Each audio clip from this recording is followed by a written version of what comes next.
Hello, I want to talk about paper and brushes today. So I have gathered a whole bunch of brushes. Some are hobby grade and some are just really worn out brushes. And then actually almost all of them are worn out brushes because I have a lot of worn out brushes, but I want to talk about brushes today. And so first off, this is a travel brush. It is designed to be stored away. It's a pointed round, as you can see by its shape, and it keeps its shape. So this is another pointed round, and it is just a regular brush. This is a Sable synthetic blend, but it is, as you can see, it's extra long, so it's a long point. So I think of it as a script brush, one that you can do for calligraphy, where these three right here are different pointed rounds, but unfortunately, some of them don't keep their point. And this is one, and this is another. These three don't keep their point, but we're going to talk about how when we're painting, we can still kind of coax a brush to take its form that it's supposed to take. And then I have a filbert, and it is a filbert. The difference between a filbert and a flat is that it's slightly curved around the edges, where a flat is just long bristles that's flat across. And then this is called a bright, but it also can be identified as a flat too. So and these are synthetic. This is, I can't remember what this one's, looks like squirrel to me. And then we have, these are synthetic with some Kolinsky. And then these are two Kolinsky Sable brushes. Okay, but what I want to talk about also is the different papers. And so I'm going to use this flat brush to demonstrate for me. So I'm going to mix some water, or I'm going to mix some blue in my watercolor pan. And this is cobalt blue. I use actually it's oriented that way today. I use a Daniel Smith pre-made mixed, like this is a pan set that you can just buy pre-made, with the colors pre in them. And I liked the set, except for it didn't have a cobalt blue and it didn't have a Pigment Red 177 color, which is a transparent, very clear and clean red. So I got rid of the buff titanium and smushed everything over so I can fit those two pans in. It's from a previous. And I'm using cobalt blue right now as my example because cobalt blue is an opaque pigment and it has a little bit of granularity to it. So in demonstrating the differences of the paper, cobalt blue will really help us. So I've got rough, hot press, and cold press. And I'm going to paint a strip across each one of them. And like rough paper is obviously, as it says, it's rough in texture. So it takes paint differently than, say, hot press is very smooth. And see, because of the granularity of the cobalt, you can see it settling. And because of the rough paper, it really settles into the different wells, where with cold press it goes, or hot press it goes across. And then cold press has slight texture to it. And one side has more texture to the other. And by coincidence, I am using the less textured side. I prefer using that when I can. Okay. With these different brushes, why would we use one of these? Well, because you can make these wonderful long, wide strokes, but you can also use it as a chisel and create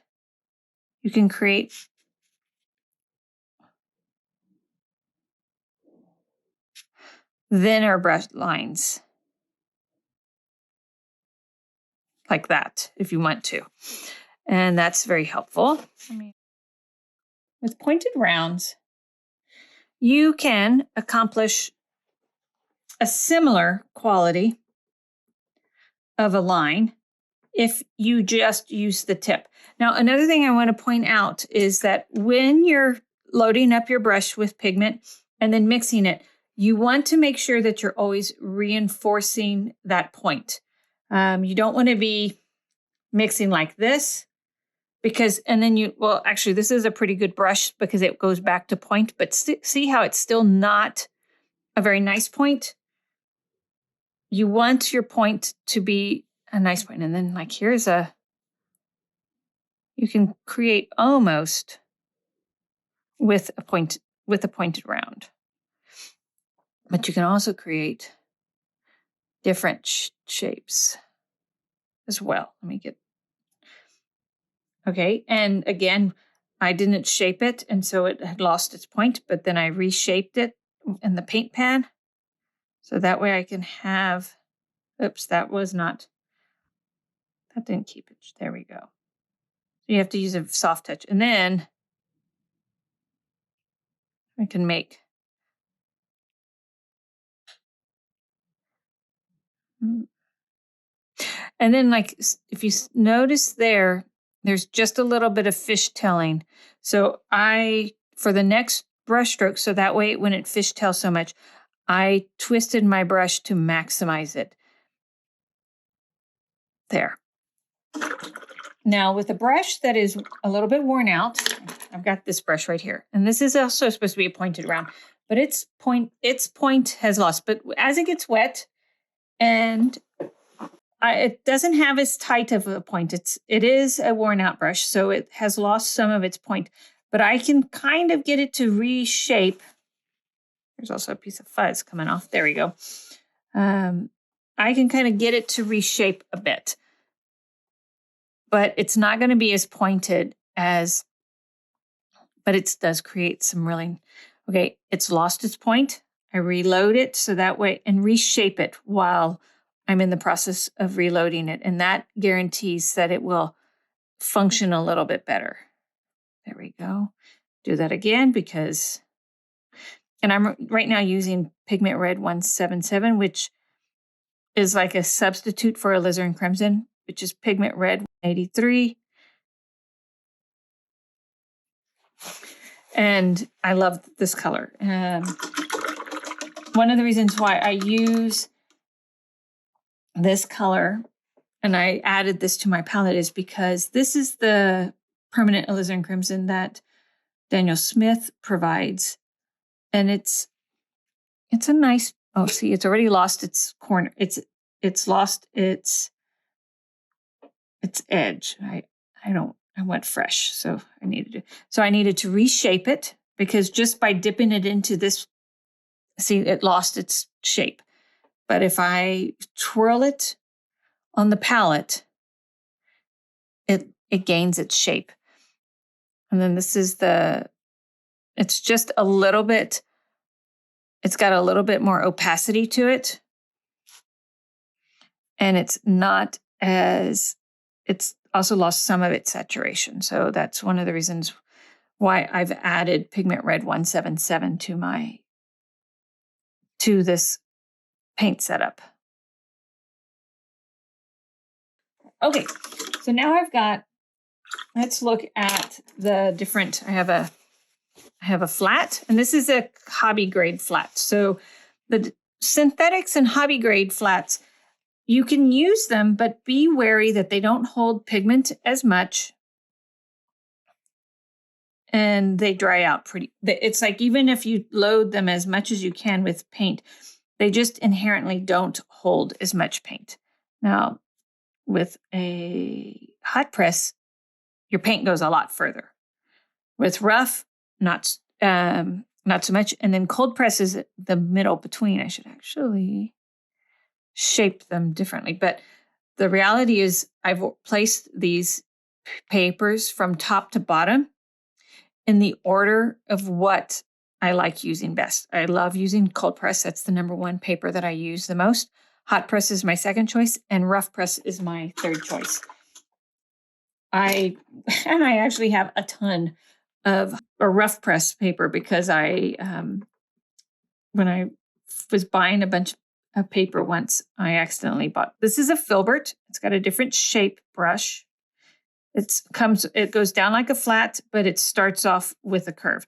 And the benefit of a filbert is that you can almost get the effect of a round with, at the same time, you can get some beautiful passages that are like a flat.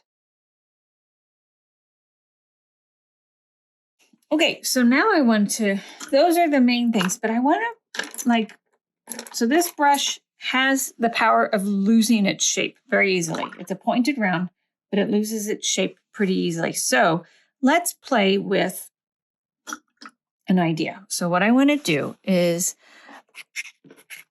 a little while ago, I created a video of Christmas trees where I first put in a triangle of water. And then I used Perylene Green, which is this one right here.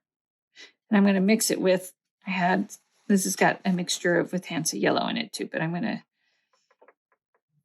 I've got that point. Now I want the point to stay pointy. So in order for it to work, that point needs to stay pointy.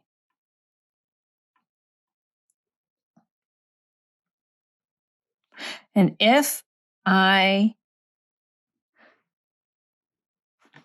don't, what will happen is the tree shape will lose some of its, okay, look at there. It's already lost some of its shape. Do you see that?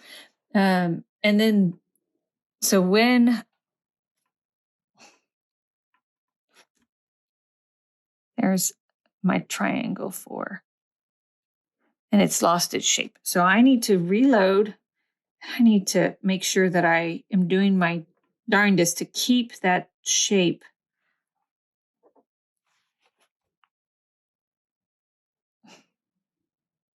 Because what happens is, see, that point isn't nice because it's lost some of its shape.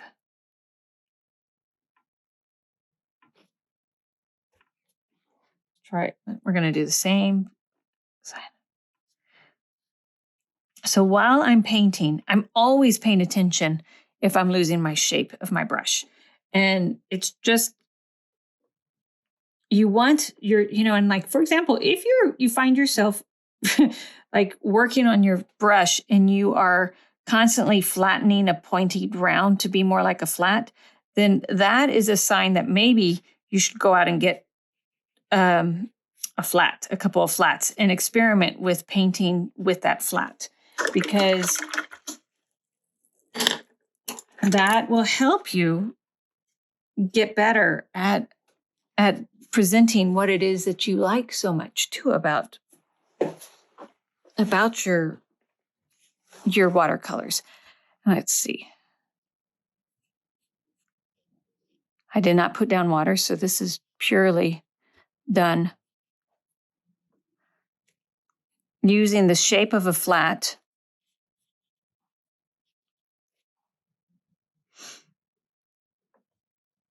But again, I'm also reinforcing the shape of that flat. I'm not just trying to get rid of my flat shape. I'm actually still using that flat shape as best as I can to support what it is I'm trying to paint.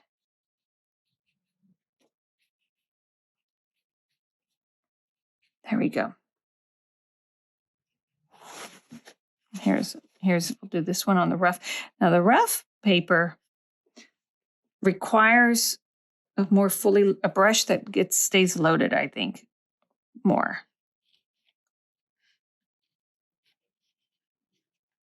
There we go. And you can paint with a hobby grade brush, because this is a hobby grade brush. You just have to reload it more often because it requires more. And then let's just look at, so we'll go back to my, okay, here is the pointy one that kept losing its point.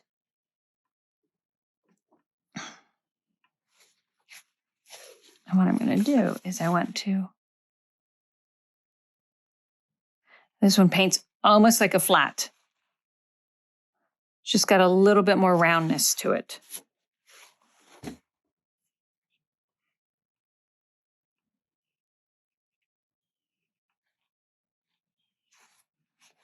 So let's review what we did. So this was, okay, so one right here. So this was my synthetic flat, synthetic filbert, PR177 round. And this was the permanent alizarin crimson from Daniel Smith. Daniel Smith permanent aliz crimson, which is actually it's got PR177, but it also has PV19, which is your quinacridone violet, but it's got pigment red 149 and pigment red 149. I think that one's the one that, because it feels a little bit more opaque. Even though it says it's a transparent, just goes to show how clear that pigment red 177 is. And so, and these are all round brushes. And then this was the flat. And wherever it doesn't say synthetic, it used Kolinsky sable. Okay, so that is just a little quick exercise on brush strokes and the different types of brush strokes. And I really encourage you guys to experiment with the brushes you have. Pick, and I'm going to go with ultramarine blue. And I'm going to do each one of my brushes that I happen to have. So this is my size 12. It's a 1/2 inch natural fiber, natural hair, flat or brush. And that comes on really nice. Okay, and then here's my hobby grade. And like, how do I know this is a hobby grade? Because I bought it for my daughter. And I thought it would be a fun addition. In fact, I'll go get a couple more of her hobby grades. Okay, I am back with 2 more hobby grade pointed rounds. A size 3 and a size 5 is what it says for this brand. So hobby grade. And let's really, even with me working hard, that point, it's okay, it's coming together, but it's not wanting to stick. So that's that hobby grade. Got a hobby grade size 5. Again, it's always important, guys, to make sure that your brush is shaped to the best of that brush's ability. There we go. Okay, and then I have a whole bunch of different brushes. Let's see, I've got filbert.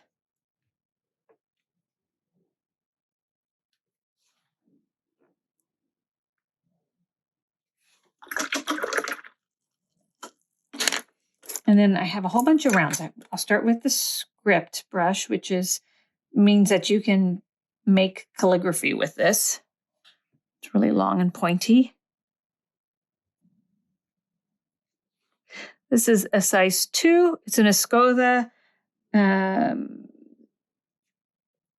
by Escoda Kolinsky watercolor brush. And you'll see the tape around it. I put that tape on because I'd read how important it is to keep water from the ferrule of your paintbrush. And you know what? I actually want to get, this is a really great brush for its fine points. So that's like this. But then you can actually, if you hold it like a pencil, you can get some really fine lines too. Okay, This is a really old brush that I got from, I got it at a garage sale. It's a Sable Grumbacher. It does not keep a point. Even when I shape it even when I shape it to its maximum, it won't keep a point to save its life. And that's okay. So one of the reasons why I don't get rid of brushes like that is because sometimes you need a brush that just will take a beating, and like you're going to be doing something that's a little bit hard on it.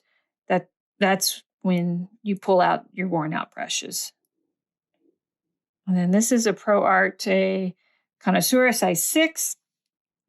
And if I remember correctly, this is a synthetic and sable combined. And it does not, it's a rounded point. So it does not go down to a pointy point. And I'll just say my preference nowadays is to use the brushes that will pointy rounds. It gives, to me, they're the most versatile brush. So, okay, so this is the brush I was using before. It's a Charvin size 8. It's another Kolinsky. But I just bought it this year, and it already is behaving like that it's like worn out. And I literally, this might be the second time I've used it. So I'm a little bit disappointed that the point does not stay. But that happens. Sometimes brushes just are bad. And then this is my ancient Isabe travel brush that I have used and used and used and used forever. And it has taken a beating, and it's no longer as pointy as it used to be when I bought it, but it is easily 5 years old, if not going on 6 or 7. And it is a very versatile brush.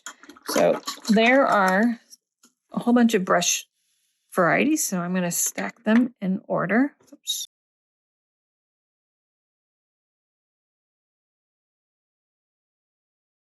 So it's amazing. Look, that's a little tiny small one, but because it does not keep its shape at all, it goes down almost like the hobby flat. And then this is a really nice pointy. It's a size 2, so it's a really small brush though. And then this is the Scribe. That's a synthetic. Okay, and then we have 3 hobby grades. And then a really nice Raphael Sawyer half inch flat. Okay, thank you so much, guys. And I hope you found this helpful.